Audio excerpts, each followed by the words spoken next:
that's great, you know what I mean? You know, there was a time where it would get sad in here because we would hear about the deaths that take place in Hamilton Township weekly.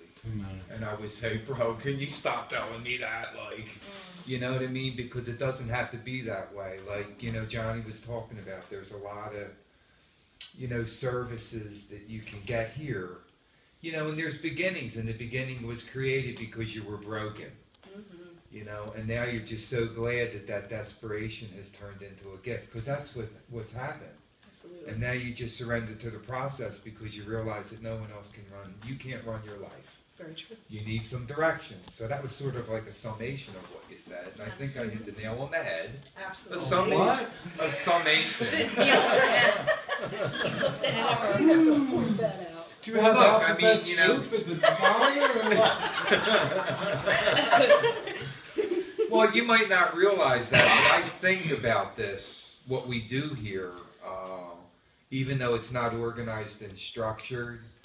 But I constantly ask myself, and Johnny and I talk, like, what can we do?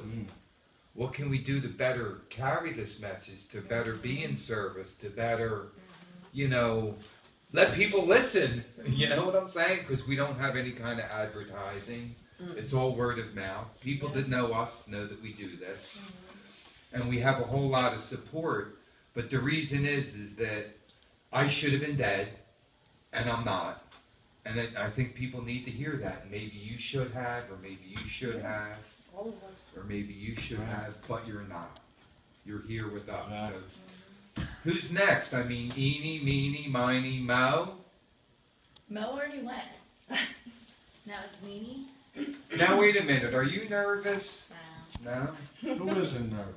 Well, look, tell us about structured living. I know a little bit about you and how important that is, and our show is based on living clean and sober. Structured living. Because you go to you hit your bottom, you have nowhere else to go. You either get locked up, right? Welcome. Or you go to. Well, that's my story.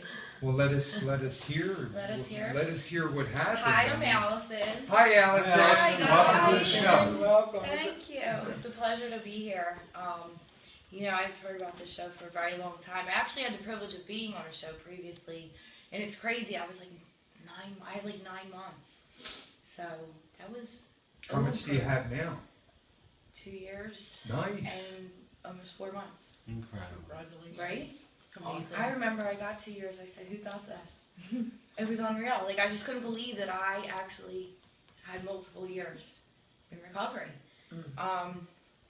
My life, I don't know, all my nevers came true. I was that using person that didn't want to die, and I was scared I was going to. So when all the nevers came true, towards the end, I hit a rehab. First detox. It was a very bad experience because I ended up being very sick. So I was like sick for 18 days straight. And they couldn't figure out what was wrong with me until they realized I had pancreatitis. I guess from all my using for over the years. So that's not good. Using isn't good for your internal organs? Not at all. Okay. Last time I checked, no. It was a very painful experience, but they told me I was a medical liability on their property and told me I had to leave. So we know what happens once we leave a rehab and Yes, don't we do. understand what the desire of not wanting to use anymore. All I wanted was that pain to go away. The internal pain. It wasn't so much the broken pain. It was like I was in pain. Right. Pancreatitis is not true. No, I heard about it. I never experienced it. I think, Johnny, you had an experience with it, with the pancreas and stuff. Yeah. It's one of the consequences of what I did to my body for so many years. You know, it's like we were talking about earlier, and we have fun because that's we're able to do that today. But like Ken mentioned, I mean, we constantly hear we're in the trenches on the front line, and we're constantly losing people. Constantly. And each time I see that, it breaks my heart. Yeah. You know, because you know, it's a lonely existence when you're using it. You know, I know it was for me. It was for me. So what do you think about, how did the structure help you to get going? Structure. You were in a recovery Well, house, yeah. correct? Even Well, though they structure kicked you out. began in a correctional facility. That's where structure Oh, began. that'll start. It starts. Yeah, Yeah, so it's I not a bad place. Where did the structure begin? In a correctional facility. That's where the structure began. CCF, You know, is it yeah. called, or? The ballet teachers taught me some structure, and that was about it.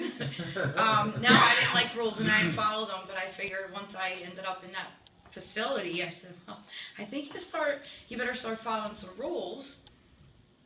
Because obviously, look, I looked around and I looked at my life and I said, "Oh my gosh, look where I'm at." You know, and I turned 30. My 30th birthday was incarcerated. Yeah.